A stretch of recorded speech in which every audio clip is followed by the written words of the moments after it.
এবার ওই সিলারিগাঁও আড়িতারে একটা জিনিস বলি, যে যদি আপনারা জানেন, আমার লেখাটাও বেরিয়েছিল, আড়িতারে লেকের ধারে থাকা যায়, অনেক গীতা প্রধান বা ইত্যাদিদের অনেকে আছে, হ্যাঁ অনেক লোক, কিন্তু তার থেকে ভালো হবে যদি আপনারা মানখিন, যে জায়গাটা আমি প্রথমবার ভ্রমণে লিখেছি, ললিত রাইয়ের একটা প্রপার্টি আমার ভালো লেগেছিল, কাঞ্চনজঙ্ঘা মিরর ভিউ হোমস্টে, নামটাও দাও, Kanchenjunga mirror view homestay, practically তাই। এবং ওইখানে ওই রায় ধর্মাবলম্বীদের ওই টপে একটা মন্দির আছে এবং ওটা ললিত রায়ের ওই যেটা রিসেন্টলি বাড়িয়েছে, ওখান থেকে সুবিধাটা কি, ওখান থেকে আপনি পুরো কাঞ্চনজঙ্ঘা রেঞ্জটাকে দেখতে পাচ্ছেন, আর বার্ডস আই ভিউতে অনেকটা নিচে পুরো আড়িতার লেক, যেটাকে লামপুকুরি লেক বলা হয়, পুরো শেপটাকে দেখতে পাচ্ছেন।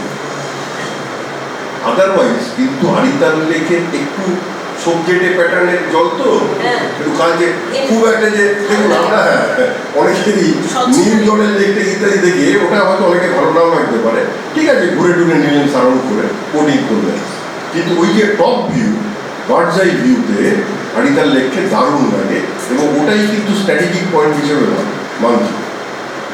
খুব সুন্দর ওর হোমস্টে, ওখানেও আপনারা যেতে পারেন। এই ওখানে একটা স্টে করা হলো, তারপরে এতে থাকা হলো আপনার কদম চেনে করে ঘোরা হলেই তো হয়ে গেল। এই গেল সিল্কুর। আগাম লোকে ওইটাও কিন্তু প্রথমবার আমি লিখেছিলাম। এই যে মহামায়া খানের কথা বললাম, উনি লিংটামে যখন সিল্কুর রিসর্টটা ছেড়ে দিলেন, ছেড়ে দেওয়ার পরে তখন নিজস্ব করে যখন একটু রমরম হয় তখন ওখানকার লোকেদের সঙ্গে একটা ঝামেলা লেগে লিজ মানি হ্যান ত্যান নিয়ে ছেড়ে দিতে বাধ্য হলে, তখন উনি আগম লোকে তখন আমাকে ইনভাইট করেছিলেন এবং আগম লোক একটু উপরে লিংদামের থেকে একটু হাইটে, যে কারণে ওপর থেকে পুরো ওই ভ্যালিটা দেখা যায়, যেটা লিংদাম থেকে কিন্তু দেখা যায়, সুন্দর জায়গা। এইবারে সিল্ক রুটের এই বিষয়গুলো হলো, কিন্তু এই রুট দিয়ে গিয়ে কেউ কিন্তু নাথুলা দেখতে পারবে না, কারণ রংলি থেকে যে পারমিশনটা দেওয়া হয় তার মধ্যে কিন্তু নাথুলা পড়ে না। রিসেন্টলি একটা ঘটনা ঘটছে, ড্রাইভাররা যখন ওই যদি কেউ গ্যাংটকে চলে যেতে চায়, তাহলে নতুন বাবা মন্দিরের ওখান দিয়েই তো নাথুলার রাস্তাটা আলাদা হলো, সেখানে আলাদা করে কিছু টাকা নিচ্ছে, নিয়ে তুলে দিচ্ছে, কিন্তু এটা ঠিক অফিসিয়াল প্রসিডিওর না। উল্টো দিক থেকে যখন ঘটে তখন গ্যাংটক থেকে পারমিশন নিয়ে ছাঙ্গু নাথুলা থেকে সিলপুর দিয়ে ফেরা যায়, কিন্তু এদিকে পারমিশনের ক্ষেত্রে একটা সমস্যা। এইভাবে সিল্ক রুটের পুরো ব্যাপারটা ভালো করে দেখা সম্ভব। যাদের ফিজিক্যাল এবিলিটি ভালো তারা অবশ্যই লুমডুঙে থাকবেন এবং তারা সেইভাবে থেকে, কিন্তু ডোন্ট স্টে অ্যাট তাতানিয়া, এটা আমার বিনীত অনুরোধ। থাকার কোনো মানে হয় না, কিচ্ছু দেখার নেই, কাঞ্চনজঙ্ঘা ভালো দেখা যায় না, হ্যাঁ এটা কোনো প্রয়োজন। টুকলা ভ্যালি অসাধারণ জায়গা, সেখানে থাকার জায়গা হয়নি এখন, খুব ভালো। মিলিটারি এটার জন্য হয়তো কিছু সমস্যা, সেটা লুমডুঙেও আছে, মিলিটারি বেসের জন্যে সব জায়গাতে কিন্তু পারমিশন দিচ্ছে না, ওই একটা জায়গা। এইবারে আপনারা ইস্ট সিকিমে তো বললাম, এইবারে ইস্ট সিকিমে এই যে পাকিও মিয়াকতে, এটাও আমার মনে পড়ে যাচ্ছে, এটাও আরেকটা এতে আসি যে সিকিম ট্যুরিজমের তখন ইনচার্জ ছিলেন এখানে মিস্টার MK প্রধান, মদন প্রধান, দীর্ঘদিন ধরে, মানে আমি বলছি 2000 সালের আগে বিভিন্ন সময়। এইবারে উনি যখন এখানে ছিলেন তখন উনি আমার সঙ্গে ওনার একটা স্বাভাবিকভাবেই একটা, এবং উনি আমাকে ইনভাইট করেছিলেন। হিবার্মিউম যে জায়গাটা প্রথম লেখা হলো 2007-08, উনি তখন ওইখানে প্রথম যখন উৎসব হলো উনি আমাকে মিডিয়া রিপ্রেজেন্টেটিভ হিসেবে ইনভাইট করেছিলেন, মানে সেটা দারুণ মজা হবে। তখন ছায়াটা আদৌ কিছুই, মানে সেই রাস্তাই তৈরি হয়, প্রথম ফেস্টিভ্যাল হচ্ছে, বুঝে দেখুন। এবার আমি গিয়েছিলাম বোধহয় সম্ভবত চলজাইয়ের মানে মিডিয়া মানে ভিডিও হিসেবে চলজাইকে, তখন চলজাই খুব পপুলার ছিল, ওদের ক্যামেরাম্যান ছিল, আর খুব একটা আরও কিছু থাকতে পারে। এবার আমাদের যে গাড়িটা সেইটা ওই আপনার কি গ্রাম থেকে ওই উল্টো দিকে রাস্তাটা উঠে গেছে, এটা 2007-08 কথা বলছি। সেই রাস্তাটা প্র্যাকটিক্যালি মানে রাস্তাই নেই, এবার যে উৎসব কমিটির যে প্রেসিডেন্ট সেক্রেটারি, সেই রাস্তাতে গাড়ি গেল আটকে। এবার আমরা বসে এরকম একটা অবস্থায় যে উৎসব ওখানে বিভিন্ন জায়গাতে শুরু হবে, মিনিস্টার আসবেন, তারা নিজেরা নেমে গাড়ি ঢেলছে, এরকম একটা কন্ডিশন। ওপরে গিয়ে দেখলাম ছায়াতলের চারপাশে সব বিভিন্ন স্টল ফল করেছে ওদের সিকিমের হলো। তখন কিন্তু হিপাতালে কোনো কিছু মানে এই নেই। ওইখানে শুনলাম যে ছায়াতল কেন না সেই ঘোড়া কেনার আগে আর কি লাগাম কেনার মতো, মানে এইসব মজার ব্যাপার আর কি। এই ছায়াতলের নাম হলো যে এখানে শ্রীজঙ্গার একটা বড় মূর্তি হবে। আমি 2007-8-এর কথা বলছি, লেকে ছায়া পড়বে, ফিউচার টেন্স, এইসব নিয়ে ছায়াতল মানে তাদের যাবে একারে। শ্রীজঙ্গার মূর্তি তার বহু পরে হয়েছে, হিপাতালে আপনারা দেখেওছেন, ওটা 120 ফিট এরকম। এইবার সেই ছায়াতলের পাশে পুরো সব স্টল ফলগুলো হলো, মন্ত্রী এসেছিলেন, টুরিজম মিনিস্টার, সেই নিয়ে আমার লেখা বেরোলো হিবার্মীয় উৎসব। এইবার ওইটা নিয়ে বাঙালি তো স্বাভাবিকভাবেই অত্যন্ত ভ্রমণ পিপাসু, সাধারণ ভ্রমণ বইটা নিয়ে তারা ওখানে চলে গেল। তখনও কিন্তু হিবার্মীয় এই চত্বরটাতে কোনো থাকার হোটেল ছিল না, কিছু ছিল না। ছিল কোথায় না কালুক এবং লিঞ্চের। আমাদের ওখানে মিডিয়ার এই হিসাবে আমাদের কালুকে রাখা হচ্ছে সেখানে। এইবার ওখানকার একজন খুব খুব ডাইনামিক পার্সন, এনকে সুব্বা, পরবর্তীকালে মিনিস্টার হয়, তিনি হঠাৎ এই লক্ষ্য বললেন যে এই তো অনেকেই কোয়েরি করছে ব্যাপারটা, তাহলে তো এই জায়গার ডেভেলপমেন্টের ক্ষেত্রে কিছু করা দরকার। ওনার এন্টারপ্রিনিয়রশিপে ওখানে প্রথমে একটা ওরকম লজ হলো, তারপর তার দেখা দেখি আরও একটা, কারণ স্বাভাবিক লোকের এনকোয়ারি যে আমরা এখানে থাকতে চাই, আমরা কালুক বা লিঞ্চেংকমে থাকবো, আমরা এখানে থাকতে চাই। সেখানে একটা দুটো উনি নিজের বাড়ি ছায়াতলের রাস্তায় সেখানেও একটা লজ উনি করলেন, মানে হোমস্টে সবই হোমস্টে। পরবর্তীকালে উনি ধীরে ধীরে আর কি এমএলএ হলেন, তারপরে তো উনি মিনিস্টার হলেন, এবং ওনার সঙ্গে সক্ষতা এখনও ওখানে গেলে ওনার বাড়িতে আমাকে যেতেই হয়। উনি গ্যাংটকে লাস্ট টাইম মানে বহুদিন আগে, তাও যখন উনি মিনিস্টার ছিলেন, তখন ওই হেলিকপ্টার রাইডটা আমার জন্য ব্যবস্থা করে দিয়েছে। মানে এটা নাইস একটা ব্যাপার। মানে সিকিম সরকার সেই স্টেট অ্যাওয়ার্ডটা যে দিয়েছিলেন সেটা তো 2015-তে, সেটা এই এতগুলো জায়গায় পপুলারিটির জন্য হয়তো ব্যাপারটা তাদের কোনো একটা রেকগনিশন দেওয়া দরকার। সেটা 2015-তে গ্যাংটকে একটা অনুষ্ঠানে ওদের যে ট্যুরিজম মিনিস্টার রুবেন জিয়াৎসো, উনি স্টেট অ্যাওয়ার্ডটা দেন। কিন্তু তার আগে বা পরেও ওরা বিভিন্নভাবে আমার এই ব্যাপারটা এই করে রেখেছে, এবং বিভিন্ন অকেশনে তারা আমাকে ডাকে। ওইখানে তখন উনি বললেন যে মিস্টার মজুমদার, এই কাঞ্চনজঙ্ঘা ওটা একটা দারুণ ব্যাপার, গ্যাংটক থেকে যে 1 ঘন্টার সেই হেলিকপ্টারে, সেটাও সৌভাগ্য হয়েছিল আমার। এবং ঘটনা হচ্ছে আর তো কোনো লোক নেই, শুধুমাত্র আমার জন্য ব্যবস্থা, সরকারি ব্যবস্থা আমার জন্যে। হ্যাঁ, না হেলিকপ্টারে তো এমনি যাত্রী কেউ নেই, ওটা আমার জন্যই ব্যবস্থা করেছিল। এই খবরে কি হলো, পাইলটের বউ এবং বাচ্চা উঠে তারাও দেখছে খালি খালি যাচ্ছে, বা পাইলটই ডেকে নিচ্ছে, হয়তো তাই হবে, পাইলটের বউ বাচ্চাও সেখানে সামনে। তো দারুণ একটা ভিউ পাওয়া গেল। এইবারে এই ভদ্রলোক তখন তার এতে ওইটা আস্তে আস্তে হলো, এবং তার বেশ কিছুদিন পরে হিপাতাল গ্রো করল। তখন দুর্গাপুরের এক ভদ্রলোক মিস্টার প্রদীপ ভৌমিক, উনি এই লজটাকে নিলেন, উনিও বললেন যে দাদা একটু, তারপরে হিপাতাল নিয়ে লেখাটা বেরোল। তা এইবার ধরুন পূর্ব সিকিমে এই যে কথাটা বলছিলাম, এমকে প্রধানের সঙ্গে আমার একটা সক্ষতা ছিল। উনি তখনই আমাকে বলে রেখেছিলেন যে আমার বাড়ি হচ্ছে পাকিয়ং, যে পাকিয়ং কিনা এখন সিকিমের এয়ারপোর্ট হিসেবে।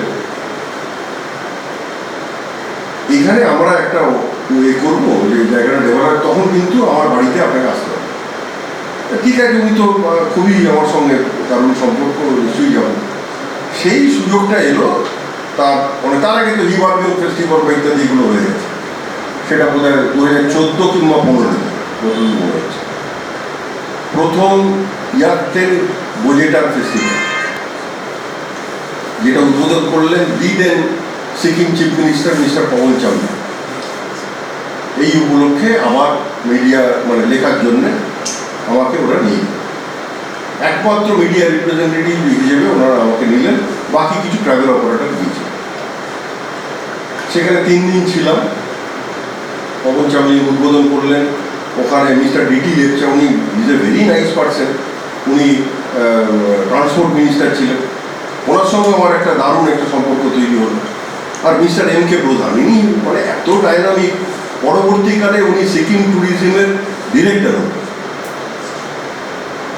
যখন এই পাকিং ইয়াকতেন ফেস্টিভ্যালের কথা বলছি, তখন উনি সিকিম ট্যুরিজমের ডিরেক্টর। ও কলকাতাতে এতদিন ধরে এত দক্ষতার সঙ্গে উনি সামলেছেন, স্বাভাবিকভাবে আস্তে আস্তে উনি ডিরেক্টর হন। ওই থাকাকালীনই আমাকে ওখানে ডাকলেন। ওই পাকিং ইয়াকতেন নিয়ে আপনাদের স্মরণে পড়বে যে ওই সময় আমি পাক ইয়াকতেন উৎসব নিয়ে লিখেছিলাম। তখন কিন্তু ইয়াকতেন নামটা কেউ জানতই না, অপরিচিত ছিল। আর এখন কিন্তু ইয়াকতেন যথেষ্ট পপুলার।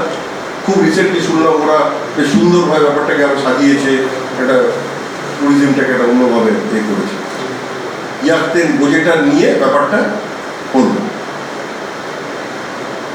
মদন প্রধানের ছেলেও নারায়ণ প্রধান, সে এখন ভালো ট্যুর অপারেটর ওই অঞ্চলে, এবং সিকিম ট্যুরিজমেও আছেও, মানে সরাসরি যুক্ত, এবং গভর্নমেন্টের প্রোটোকল অফিসে। এরা ওই অঞ্চলে খুব ভালো কাজ করেছে। নারায়ণ তো এখনো করে যাচ্ছে, মানে খুব ভালো। এই যে ধরুন আমি বলছি যে এইবার ওই জায়গাটা নিয়ে যখন লিখতে শুরু করলাম, তখন নারায়ণ প্রধানেরই কথায় বা ওরাও ব্যাপারটা অ্যারেঞ্জ করলো, একের পর এক নতুন জায়গা ওখানে আসতে শুরু করলো। মানে এটা এরকমই হয়, যখন আপনি একটা ফ্রন্ট দিয়ে ঢুকছেন, তখন সেই ফ্রন্টটা তো শুধু একা থাকে না, তার সঙ্গে সঙ্গে আরও ফ্রন্টের উপরে ছোচেন ফেরি, সুজাচেন, লোসিং মাচো, একের পর এক জায়গা নিয়ে লিখতে শুরু করলো। যেগুলো লোকে শুনলে খায় না, মাথায় দেয়, মানে যারা ভ্রমণ করেছেন তারা হয়তো জানেন, তারা হয়তো শব্দগুলো অদ্ভুত। লোসিং মাচং একদম ওই নদীর ধারে, মাচং কনস্টিটিউয়েন্সি লোসিং মাচং একদম নদীর ধারে। রংপু খোলা, অনেকে আবার রংপু খোলা বলে, হ্যাঁ ওইটা অনেকে পপুলার, ওটা লোসিং মাচং, ওই বাবা ওইটা এই নামে পপুলার হয়েছে। যখন আমি গিয়েছিলাম একটা হোমস্টে ছিল, এখন বোধহয় 2-3টে হয়ে গেছে। এইটা, তারপর রংলি, এই সবগুলো জায়গায়। তারপর এই চোচের ফেরি যেটা বললাম, একটা হিডেন ফলস আছে, বুদ্ধ ফলস তার নাম। একটা একটু গাড়ি থেকে নেমে একটু একদম লুকোনো, মানে আপনি বুঝতে পারবেন না রাস্তা থেকে, সেটা একটু নেমে ওই ফলসটাকে দেখা যায়। রংলি থেকে যেতে হবে, হ্যাঁ হ্যাঁ, রোড়াথানের দিকে যেতে চোচের ফেরি, সুজাচেন, এরকম অজস্র জায়গা। ওই জায়গাটা থেকে বৌদ্ধা ধাম বলে একটা জায়গায় হেঁটে যাওয়া যায়। এখন শুনলাম অনেকটা রাস্তা হয়েছে, ওদের একটা খুব পবিত্র জায়গা। এই যে নতুন ডেস্টিনেশনসগুলো জন্ম নিচ্ছে এবং আস্তে আস্তে সেখানে লজ তৈরি হচ্ছে, হোমস্টে তৈরি হচ্ছে, বেশিরভাগ এইসব কিন্তু হোমস্টেই হয়েছে, লজ সেভাবে না। কিন্তু এই যে ধরুন একটা নিরিবিলিতে, বা এই যে ধরুন একটা নতুন জায়গায় মানুষজন যাচ্ছে, আর বাঙালির তো এই ব্যাপারটা তো চিরকালই আছে। যে জন্য আমার এই যে অচেনা কাশ্মীর নিয়ে যখন আমি লিখতে শুরু করলাম, এখন দেখবেন আপনি ফেসবুকেও তারা কিন্তু শ্রীনগর, পেহেলগাম, সোনামার্গ দেখেছেন গভর্নমেন্ট লেভেল থেকে। মুখ্যমন্ত্রী মানিক শাহ একেবারে প্রথমে ওদের মানে অনুষ্ঠান স্থলে আমার নাম অ্যানাউন্স করে, আমাকে ফেলিসিটেট করে স্টেট অ্যাওয়ার্ড দিই।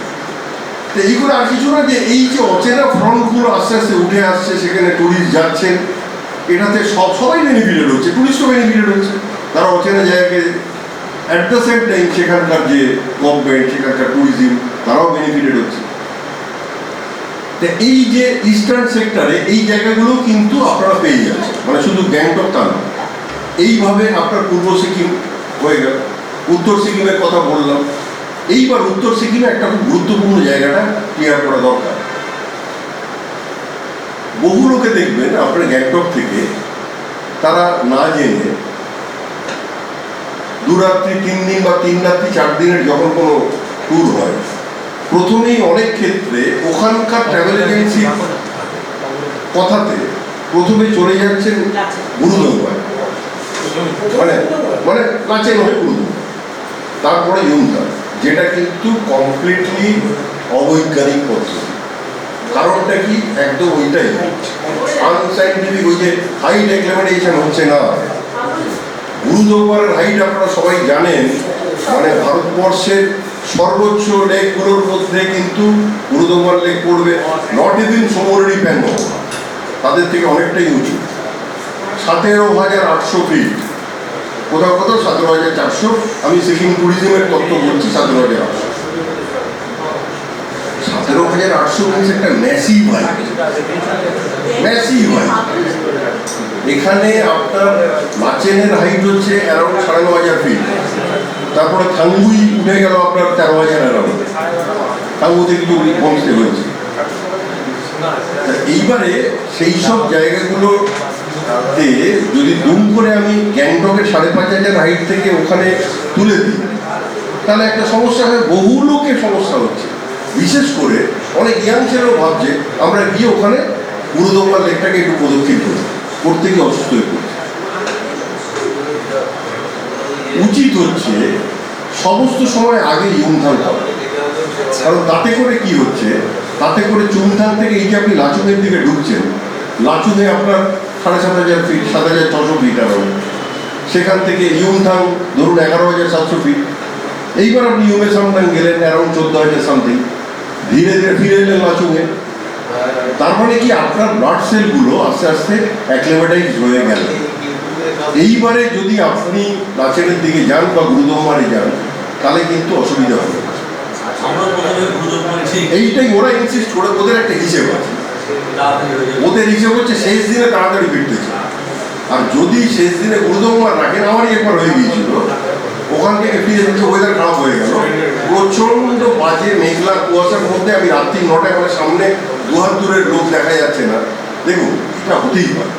এটার রেমেডি ওটা নয় যে আগে গুরুদম্বার করে, এটার রেমেডি হচ্ছে সেরকম মানে থেকে যাবে।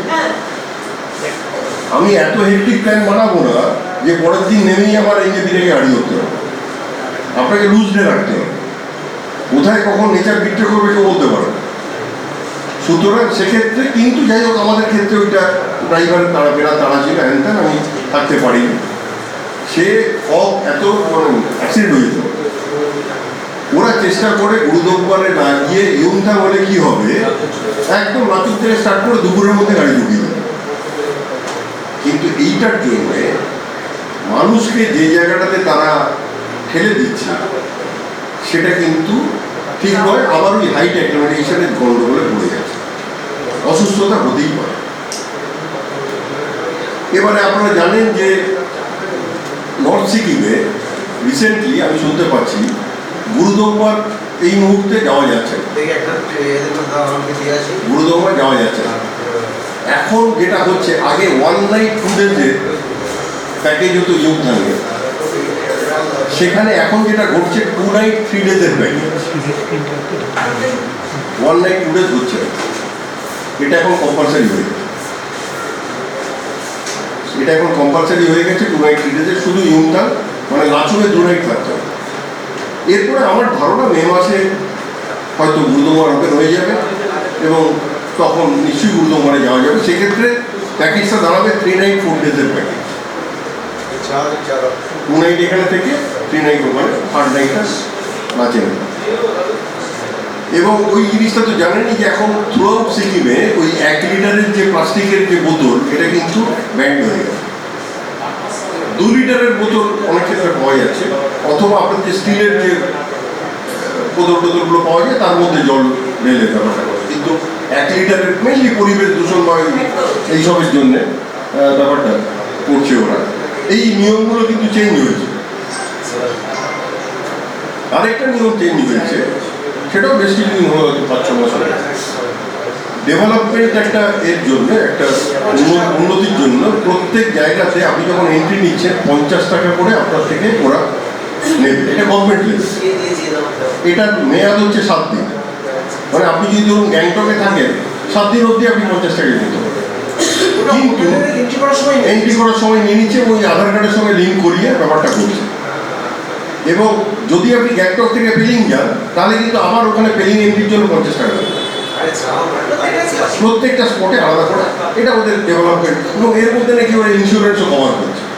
যদি ওরা ইন্স্যুরেন্স কভার করে, কারণ মাঝখানে অনেকগুলো দুর্ঘটনা ঘটে গেছে, এটা আমরা সবাই জানি। যদি ওরা এটার বদলে ইন্স্যুরেন্স ভালো, এটা ওয়েল অ্যান্ড গুড, এটা নিশ্চয়ই ভালো। পূর্ব সিকিম, উত্তর সিকিম এইভাবে হলো। এবার আপনারা পশ্চিম সিকিমের দিকে পাওয়ার। তার আগে আমি যদি গ্যাংটক থেকে কেউ যায়, তাহলে রাবাংলা দিয়ে যাওয়া যেতে পারে। রাবাংলা তো খাওয়া যেতেই পারে। বোরং স্পটটা আমি প্রথমবার দেখেছিলাম, আমার চমৎকার লেগেছিল, এবং ওখানে ওই রকম প্রথম যে হোমস্টে যিনি করেছিলেন তিনি আমাকে নিয়ে গিয়েছিলেন, এবং তখন ওই একটাই হোয়াইট ফ্লাওয়ার রিট্রিট ওটাই ছিল। এখন বেশ কয়েকটা হয়েছে। ওখান থেকে নর্থ সিং এবং পান্ডিম ওখান থেকে খুব ভালো লাগে, এবং মেইনলি পাখির একটা ব্যাপার। আচ্ছা, আমি একটু অনুরোধ করবো এদিকে একটু আওয়াজটাকে একটু, এত কথা বলে কিন্তু এখানে আলোচনাটা বন্ধ করতে হবে। এটা যদি কথাবার্তা হয় এত বেশি, তাহলে এখানে কিন্তু আলোচনাটা বন্ধ করে দিয়ে আমরা তাহলে দাদা একটু একটু এখানে আলোচনা চলছে, একটু কথাটা বন্ধ করতে হবে। এই বিষয়টা ওখানে বোরঙের কিন্তু পাখির কিন্তু যারা ধরুন বার্ড লাভার, তারা কিন্তু বোরঙে গিয়ে ঘাটি গেড়ে বসে থাকে 2-3 দিন, নানাবিধ পাখি বা ইত্যাদি সেখানে তারা দেখতে পান, এবং খুব সুন্দর জায়গা।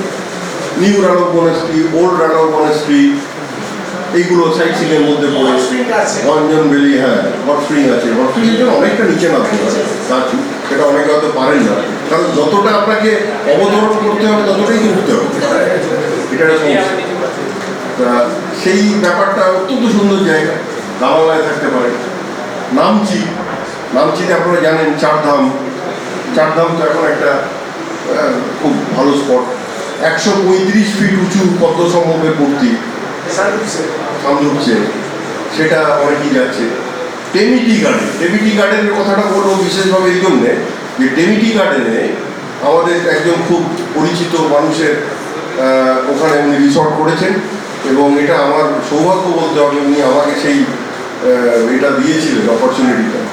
মিস্টার অরিজিৎ দত্ত, প্রিয়া সিনেমা হলের যে মালিক, এবং উনি তো ওতপ্রোতভাবে ফিল্ম ইন্ডাস্ট্রির সঙ্গে জড়িত একদম।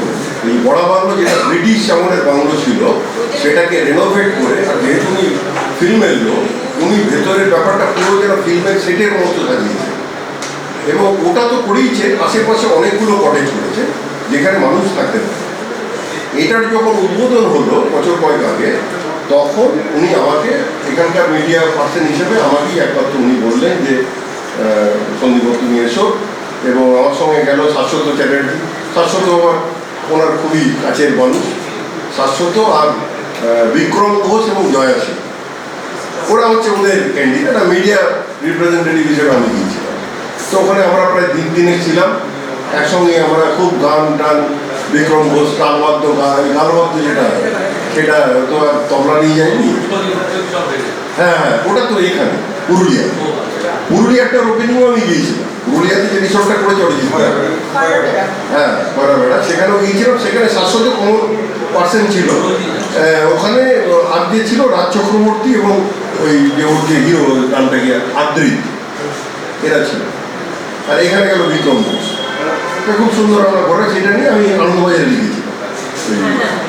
এখন কিন্তু ওটা পজিশন, এর আগে তো লোকে চেরি রিসর্টে যেত, সেটা এখনো আছে। চেরি রিসর্টের সার্ভিসিং বা ইত্যাদির ক্ষেত্রে অনেক অভিযোগ, মানে ঠিক মতো লোকেশন ভালো, আর এটা তো একেবারে চা বাগানের মধ্যে, আর পুরোনো আমাদের ব্রিটিশ বাংলো সেটাকে রেনোভেট করে, ব্যাপারটা অ্যাপিলটাই অন্যরকম। তা এটাও আছে টেমি। এইসব করে আপনার সাউথ সিকিমের দিকটা হয়ে গেল। এইবার ওয়েস্ট সিকিম, সেখানে তো পেলিংয়ের কথা তো নতুন করে বলার কিছু নেই, অত্যন্ত জনপ্রিয় জায়গা। সেখানে স্কাই ওয়াকের ব্যাপারটা চালু হয়েছে, সেখানেও হয়তো আপনারা গেছেন, আগে যারা যাননি তারাও যেতে পারেন। খুব সুন্দর, ওই সাঙ্গাচলি মনাস্ট্রির কাছে স্কাই ওয়াক, এবং ওখান থেকে কাঞ্চনজঙ্ঘা, এবং তার সঙ্গে রোপওয়ে চালু হয়েছে। এটা রিসেন্ট একটা ব্যাপার, যেটা হেলিপ্যাড থেকে সরাসরি রোপওয়েতে ওই স্কাই ওয়াক অব্দি যাওয়া যাচ্ছে। আগে যেমন ওই রাস্তাটা খারাপ ছিল, গাড়িতে যাওয়াটা একটু সমস্যাজনক, এখন কোনো অসুবিধে নেই, সোজাসুজি রোপওয়ে এবং এতে পৌঁছতে পারছে। পেলিংয়ের সাইট সিন আপনারা জানেন, কেচিপেরি লেক, তারপরে কাঞ্চনজঙ্ঘা ফলস ইত্যাদি, রাবদালসে যেটা সিকিমের দ্বিতীয় প্রাচীন রাজধানী, তারপরে ফ্যামরং ফলস যেটা টুয়ার্ড ইয়াকসাম যেতে দারুণ ফলস, ওটা অনেকে জানেন না বা দেখতে পান না, ওটা কিন্তু দারুণ ফলস ফ্যামরং ফলস। ইয়াকসাম জায়গাটা আপনারা জানেন সিকিমের প্রাচীন রাজধানী, যেখানে চোগিয়াল রাজারা অভিষেক হলো এবং সেই স্টোন যে থ্রোনটা যার উপর অভিষেক হয়েছিল সেটা এখনো আছে। আর ওখান থেকেই যারা ট্রেকিং করতে চান জঙ্গলি হয়ে গোচালার পথে, আমিও গিয়েছিলাম সেই পথে, সেখানে কিন্তু ইয়াকসার থেকে কিন্তু কাঞ্চনজঙ্ঘা একেবারেই দেখা যায়, ওখানে কাবরুর একটা পোর্শন দেখা যায়, হ্যাঁ, কিন্তু দেখা যায় না ভালো। কিন্তু এইবার যত আপনি যাচ্ছেন আস্তে আস্তে আপনার